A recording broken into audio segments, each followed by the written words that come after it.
لوگ فدق بولتے ہیں، باغ فدق بھی نہیں ہے، جاگیر فدق ہے، ایک باغ نہیں تھا، ایک خاص اراضی تھی. اس کا ایشو جو ہے صدیوں سے اہل سنت اہل تشیع کے درمیان ایک بون آف کنٹینشن بنا ہوا ہے. میرا ابھی تک اس کے اوپر ویڈیو لیکچر نہیں آیا، کیونکہ میں جس مسئلے کو ہاتھ ڈالتا ہوں آپ کو پتا ہے، پھر میں تین کرتاس پہ اگر 3 گھنٹے آئے تو فدق پہ بھی میرے 3 گھنٹے آئیں گے. ابھی میں صرف اپنا اوپینین بتا دیتا ہوں، وہ ایک نٹ شیل میں آپ کو بتا دیتا ہوں. میرے نزدیک یہ مینیجریل ایشو تھا. اگر حضرت ابوبکر الصدیق رضی اللہ تعالیٰ عنہ نے اپنے پاس اس کو رکھا اس بنیاد پہ کہ نبی صلی اللہ علیہ وسلم کے بہاف پہ میں اب خلیفہ ہوں، مجھے امت نے چنا ہے، تو آپ صلی اللہ علیہ وآلہ وسلم کی جگہ میں مینجمنٹ کروں گا، باقی اس کے جو معاملات ہیں وہ اہل بیت کو ہی جاتے تھے. ٹھیک ہے، تو یہ ان کا موقف بالکل ٹھیک تھا. اور اگر وہ حضرت فاطمہ کو دے دیتے، جیسا کہ بعد میں عمر بن عبدالعزیز نے جو ہے وہ آل فاطمہ کو دے دیا، تب بھی درست ہوتا. تو یہ مینیجریل ایشو تھا، اور اس میں سیدہ فاطمہ جو ناراض ہوئیں، اب یہ ناراضگی جو ہے ان کی سیدنا ابوبکر صدیق رضی اللہ تعالیٰ عنہ کے ساتھ ایک بشری تقاضے کے تحت تھی. اس پہ نعوذ باللہ یہ فٹ کرنا کہ جی وہ صحیح بخاری اور مسلم کی حدیث کہ جی فاطمہ میرے جگر کا ٹکڑا ہے، جس نے اسے تکلیف دی اس نے مجھے تکلیف دی، نعوذ باللہ من ذالک. سیدنا ابوبکر صدیق تو سوچ بھی نہیں سکتے تھے. ٹھیک ہے، جس ابوبکر صدیق کی حدیث بخاری کے اندر 3751 ہے کہ محمد کی محبت کو اہل بیت کی محبت میں تلاش کرو، وہ کب یہ کر سکتے تھے؟ ٹھیک ہے، وہ ایک بعض کا دنیاوی طور پہ بھی کبھی ایسے اختلاف آ جائے تو ناراضگی ہو، یہ بات ٹھیک ہے. بخاری اور مسلم میں موجود ہے کہ وفات تک سیدہ رہی ہیں، سیدنا علی نے رات کو ان کو دفن کیا ہے، ابوبکر عمر کو نہیں بتایا. ظاہر ہے ایک معاملہ چل رہا تھا اس وقت، اور یہ دنیاوی اعتبار سے اس طرح کی ناراضگی ہو جاتی ہے. بل فتویٰ فٹ نہیں کرنا چاہیے. اس طرح کی ناراضگیاں تو مطلب بعض کا سیدنا علی اور فاطمہ کے درمیان بھی ہو جایا کرتی تھی، اس لیول کی تو نہیں لیکن ہو جاتی تھی، تو اس طرح فتویٰ نہیں لگانا چاہیے. باقی وراثت کا جو ایشو ہے بخاری اور مسلم میں ڈیٹیل موجود ہے کہ انبیاء کرام علیہ السلام کی وراثت جو ہے وہ تقسیم نہیں ہوتی. اچھا، میں اکثر سوچتا تھا کہ اگر سیدہ فاطمہ، یہ اکثر جو ہمارے سنی کہتے ہیں سیدہ فاطمہ کو یہ حدیث ہی نہیں پتا تھی وراثت والی. بھئی فاطمہ کو نہیں پتا تھی تو اور کس کو پتا ہوگی جس کی ضرورت تھی؟ ان کو حدیث پتا تھی. بیسیکلی یہ مینجمنٹ کا ایشو تھا کہ میں آپ نبی صلی اللہ علیہ وسلم کی وارث ہوں، تو آپ کے بہاف پہ میں اس کو مینج کروں گی. تو سیدنا ابوبکر صدیق نے اس لیے وراثت والی حدیث ان کو یاد کروائی کہ بھی نبیوں کا تو وارث ہی کوئی نہیں ہوتا. جب وارث نہیں ہوتا تو تولیت والا مینجمنٹ والا ایشو آپ کے حوالے کیسے کر دیا جائے؟ تو ان کی علمی وراثت ہوتی ہے انبیاء کرام علیہ السلام کی، تو یہ فزیکل وراثت اس طریقے سے تو نہیں ہوگی. جب وراثت نہیں ٹرانسفر ہوتی ہے تو آپ یہ مینجمنٹ کیوں مجھ سے مانگ رہی ہیں؟ میں مینجمنٹ اس کو چلاؤں گا. تو یہ کوئی نعوذ باللہ اس طرح کی کوئی گستاخی والا معاملہ نہیں تھا. ایک ان کا ایک اپنا، اور وہ ڈیسیژن کر سکتے تھے. ظاہر مسلمانوں نے ان کو خلیفہ چنا تھا، اگر وہ دوسرا ڈیسیژن بھی کر دیتے تب بھی ٹھیک ہوتا. تو یہ ڈیسیژن، یہ ظاہر امت کے لیے ایک آزمائش بنتی ہیں. اس طرح کی جو چیزیں ہو جاتی ہیں بعد میں آزمائش بن جاتی ہیں. بالکل نیک نیتی پہ مبنی تھا. اب دیکھیں اس کے جواب میں سیدہ فاطمہ نے، بخاری مسلم میں آپ حدیثیں اٹھا کے دیکھیں، کہیں نہیں ملتا کہ انہوں نے کہا ہو کہ نہیں نہیں یہ تو بات آپ غلط کر رہے ہیں، انکار نہیں کیا. بس صرف وہاں سے ناراض ہو کے چلی گئی. اور جس طرح ایک بیٹی بھی کبھی اپنے باپ سے ناراض ہو جاتی ہے کسی معاملے میں، کوئی ایک ان کی خواہش تھی، ایک چھوٹی سی ضد تھی یا خواہش تھی، اس کو پورا نہیں کیا گیا. اور سیدنا علی رضی اللہ عنہ نے اس کی بنیاد کے اوپر کوئی ہنگامہ نہیں کھڑا کیا. بعد میں بکر کی بھی بیعت کی، عمر کی بھی کی، عثمان کی بھی کی رضی اللہ عنہم اجمعین وعلیہم السلام. تو یہ اہل تشیع کے ہاں بھی اصول کافی میں امام جعفر الصادق رحمہ اللہ تعالی المتوفی 114 ہجری، المتوفی 148 ہجری، 114 میں امام باقر فوت ہوئے ہیں، 148 ہجری. ان کا قول صحیح سند کے ساتھ شیعہ کے اصول محدثین پہ اصول کافی میں موجود ہے کہ انبیاء کرام علیہ السلام کی وراثت علم ہوتا ہے، وہ تقسیم نہیں ہوتی. لہٰذا یہ شیعہ ذاکرین، میں بھی کہوں گا اہل تشیع کے ذاکرین، وہ روٹی روزی چلانے کے لیے اس معاملے کو اس طریقے سے اٹھا رہے ہیں. تو اس معاملے میں میرا موقف جو ہے وہ یہی ہے کہ سیدنا ابوبکر صدیق رضی اللہ تعالیٰ عنہ اگر وہ ڈیسیژن کرتے تب بھی ٹھیک ہوتا، یہ بھی کرتے تب بھی ٹھیک ہوتا. یہ مینیجریل ایشو تھا، یہ وراثت والا ایشو نہیں تھا. سیدہ فاطمہ کو پتا تھا رضی اللہ تعالی عنہا وعلیہ السلام کہ وہ یہ وراثت تقسیم نہیں ہوتی. تو میرا موقف میرا علاقہ کافی ہے، باقی ابھی موقع ملا تو پھر ڈیٹیل عدالتی امور کا یہ تقاضا ہوتا ہے کہ جب بھی آپ اپنے دعویٰ کو پیش کریں تو اس کے ساتھ اس کے مضبوط ثبوت اور مضبوط دلائل کا ہونا ضروری ہے. ہمارا یہ دعویٰ کہ فدق جناب سیدہ صلوات اللہ علیہا کا حق ہے، یہ دعویٰ صرف میرا ذاتی نہیں بلکہ شیعت کو اس دعوے سے جدا نہیں کیا جا سکتا. یہ ہمارے عقائد میں شامل ہے کہ فدق جناب فاطمہ الزہرا صلوات اللہ علیہا کی ملکیت ہے. اب جب رسالت مآب صلی اللہ علیہ وآلہ وسلم نے اس جگیر کو جناب سیدہ کے نام لکھا تو ہمارا پہلا سوال یہ ہے کہ رسالت مآب نے کس حیثیت سے لکھا؟ ایک باپ نے اپنی بیٹی کو میراث دی یا ایک نبی حکم خدا کے ساتھ یہ کر رہا ہے؟ تو قرآن اس بات پہ شاہد ہے کہ رسول اس وقت تک نطق نہیں کرتے جب تک اللہ کا حکم نہ آ جائے۔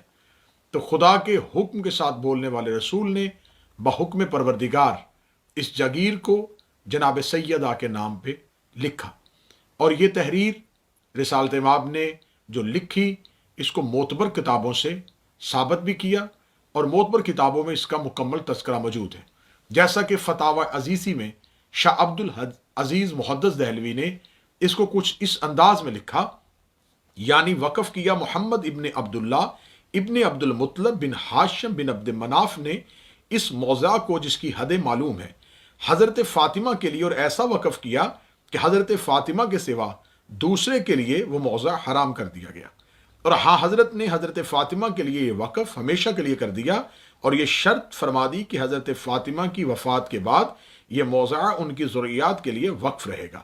تو جو شخص یہ سن کر وقت کو تبدیل کر دے گا اس کا گناہ تبدیل کرنے والوں پر ہے۔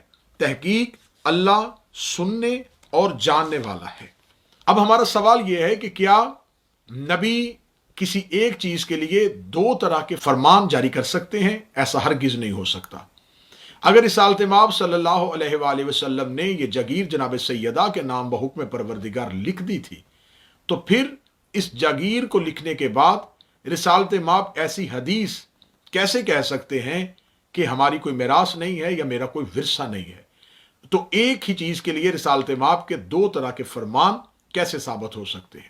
اب ہمارا سوال امت مسلمہ سے یہ ہے کہ رسالت مآب صلی اللہ علیہ وآلہ وسلم نے یہ جگیر جب جناب سیدہ کے نام پہ تحریر کر دی تو اب اس کی ملکیت جناب سیدہ کے پاس ہے۔ اب یہاں پر دو طرح کے دعوے ہیں۔ پہلا دعویٰ یہ ہے کہ یہ جگیر امت کا حق ہے، دوسرا دعویٰ ہے کہ یہ جگیر جناب سیدہ کا حق ہے۔ اب یہاں پر ایک مسلمان بن کے، ایک منصف مزاج مسلمان بن کے ایک سوال کا جواب آپ کو ضرور دینا پڑے گا کہ اگر امت کا حق ہے تو پھر معاذ اللہ ثم معاذ اللہ کیا جناب سیدہ کے پاس جتنی دیر تک یہ جگیر رہی تو کیا جناب سیدہ امت کے حق پر معاذ اللہ ناجائز قابض رہیں؟ یہ پہلا دعویٰ۔ تو اس کا نتیجہ یہ نکلے گا، اگر ہم کہیں گے کہ یہ جناب سیدہ کی ملکیت ہے تو پھر آپ کو یہ تسلیم کرنا پڑے گا کہ جناب سیدہ کی ملکیت کو غصب کیا گیا۔ اب آپ کے پاس تیسرا رستہ کوئی نہیں ہے، یا تو یہ مانے کہ یہ امت کا حق تھا اور معاذ اللہ جناب سیدہ نے اس پہ قبضہ کیا، یا پھر یہ مانیے کہ یہ جناب سیدہ کا حق تھا اور جناب سیدہ کے حق کو سیدہ سے غصب کیا گیا۔ اگر ہم ایک لمحے کے لیے معاذ اللہ ثم معاذ اللہ اس میں یہ کہہ دیں گے کہ یہ امت کا حق تھا تو جناب سیدہ کے پاس جتنی دیر یہ ملکیت میں رہا، کیونکہ یہ تو تاریخ کی کتابیں اس بات پہ شاہد ہیں کہ جب جناب سیدہ کی اس جگیر کو دوبارہ حکومت نے قبضے میں لیا تو جناب سیدہ کے وہاں بیٹھے ہوئے عامل کو اٹھایا گیا۔ اسی لیے جناب سیدہ نے دربار میں آ کے یہ سوال کیا گیا تھا کہ مجھ سے میری جگیر کو کیوں چھینا گیا اور میری جگیر سے میرے عامل کو کیوں بے دخل کیا گیا۔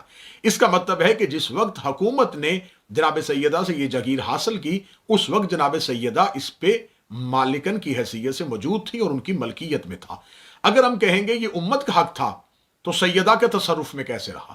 تو اگر ہم کہیں گے کہ معاذ اللہ یہ امت کا حق تھا اور سیدہ اس پہ مالکن بن کے بیٹھی ہوئی تھی، یا سیدہ نے اس کو معاذ اللہ ناجائز تصرف میں لیا ہوا تھا، تو پھر اہل سنت کی معتبر کتابوں میں صحیح مسلم سے لے کے اور جید کتابوں میں یہ درج ہے کہ جو کوئی کسی ایک مسلمان کی ایک بالش زمین کو ظلم کے ساتھ اپنے قبضے میں لے لے گا تو اس زمین کے ساتوں طبق اس کے گلے میں توق بنا کے ڈال دیے جائیں گے۔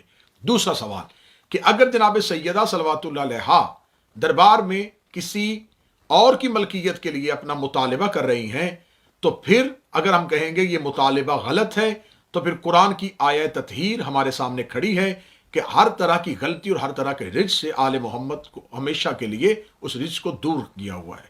تو اگر ہم کہیں گے کہ معاذ اللہ وہ مطالبہ غلط تھا تو پھر ماننا پڑے گا کہ اگر مطالبہ غلط تھا تو پھر آیت تطہیر کے بارے میں کیا خیال ہے؟ اگر نقل کفر کفر نبشت آیت تطہیر کو غلط کہیں گے تو پھر قرآن میں غلطی ہو جائے گی. اگر معاذ اللہ قرآن کو غلط کہا جائے گا تو پورے کے پورے مذہب اسلام کی چھت گر جائے گی. تو لہٰذا سیدہ کی دشمنی میں اتنا نہ کیجئے گا کہ معاذ اللہ سیدہ کے حق کو چھپاتے چھپاتے قرآن کی صداقت پہ حرف آ جائے. عام قانون کے مطابق اس طرح کے مقدمات اور ایسی نوعیت کے تنازعات میں سب سے پہلے یہ بات قابل غور ہوتی ہے کہ متنازع امور کون کون سے ہیں اور کس کس بات کا فیصلہ درکار ہے، اور ثبوت مہیا کرنا کس فریق کی ذمہ داری بنتی ہے.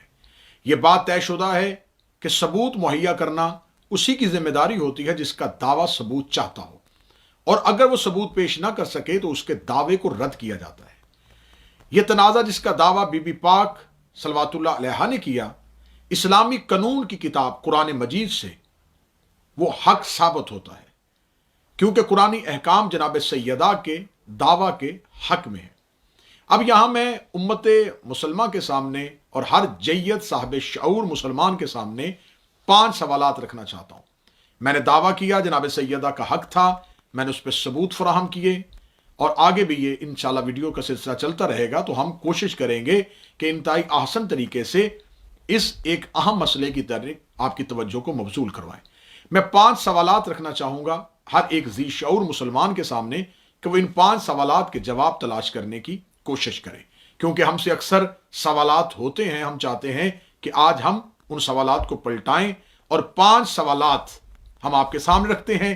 ہمیں انتہائی احسن اور عمدہ طریقے سے ان 5 سوالات کے جواب دیجیے گا. سوال نمبر 1، مدعا علیہ پر یہ ذمہ داری عائد ہوتی ہے کہ وہ ثابت کرے کہ حضرت فاطمہ جو اس دعویٰ کی مدعیہ ہیں، اپنے والد رسالت مآب کا ورثہ ان تک نہیں پہنچتا، اسے قرآن کی کسی نص سے ثابت کرے. سوال نمبر 2، اگر قرآن مجید میں یہ قانون وراثت جناب سیدہ کے لیے منسوخ ہوا تو یہ کب ہوا اور یہ کس نے نسخ کیا تھا؟ سوال نمبر 3، جناب سیدہ کے دعویٰ کے بعد جو روایت پیش کی گئی کہ نبیوں کا ورثہ نہیں ہوتی، اس روایت کو کس ثبوت کے ساتھ قول رسول تسلیم کیا جائے؟ سوال نمبر 4، کیا صاحب قرآن جناب رسالت مآب نے اس اہم تنسیخ کا اعلان فرمایا تھا؟ اگر یہ اعلان کیا تھا کہ یہ آیت منسوخ ہو چکی ہے قانون وراثت کے لیے تو یہ کب، کہاں اور کس کے سامنے ہوئی؟ سوال نمبر 5، کیا ایک صحابی کی بیان کردہ روایت قرآن کے مقرر کردہ قانون کو منسوخ کر سکتی ہے؟ اگر کر سکتی ہے تو اس کی کوئی مثال پیش کیجیے گا کہ کب، کہاں اور ایسا کس کے سامنے ہوا تھا؟ یہ وہ سوالات ہیں جس کا جواب مجھے ہر ذی شعور مسلمان سے چاہیے. اب صاحبان، ہم آپ پہ یہ مسلط نہیں کرتے کہ آپ یہ جوابات ہماری مرضی کے مطابق دیں. آپ اپنے عقل اور اپنی تحقیق کے مطابق ان سوالات کے جوابات تلاش کرنے کی کوشش کیجیے گا. ہمارے ہاں مذہب جعفریہ میں نظریات اور عقائد مسلط نہیں کیے جاتے. ہم اسی قرآن کے قانون کے مطابق زندگی گزارتے ہیں. لکم دینکم ولی دین، تمہیں تمہارا دین مبارک، ہمیں ہمارا دین مبارک. آپ اگر حقائق تک نہیں پہنچتے تو یہاں یہ بات بھی کہنے میں کوئی آر محسوس نہیں کروں گا کہ اگر آپ اللہ کو نہیں ماننا چاہتے تو بے شک اسے نہ مانیں، لیکن اس کی ربوبیت پہ سوال نہیں اٹھا سکتے. اگر آپ رسالت مآب کا کلمہ نہیں پڑھنا چاہتے تو زبردستی اسلام میں کلمہ پڑھوانے کا حکم نہیں، لیکن آپ نبی کی رسالت پہ بات نہیں کر سکتے. ایسے ہی آپ جناب سیدہ کے حق کو تسلیم کریں یا نہ کریں، لیکن آپ سیدہ کی عصمت پہ اور سیدہ کی طہارت پہ بات نہیں کر سکتے. میری دعا ہے کہ میرا مالک ہم سب کو حق سننے، حق سمجھنے، حق سوچنے اور حق تک پہنچنے کی توفیق عطا فرمائے. اللہ میرے ملک پاکستان کو اندرونی اور بیرونی خطرات سے محفوظ و مامون فرمائے، اور اندر کی نظریاتی دہشت گردی سے لے کے سرحد کی دہشت گردیوں تک میرا مالک اسے محفوظ و مامون فرمائے. السلام علیکم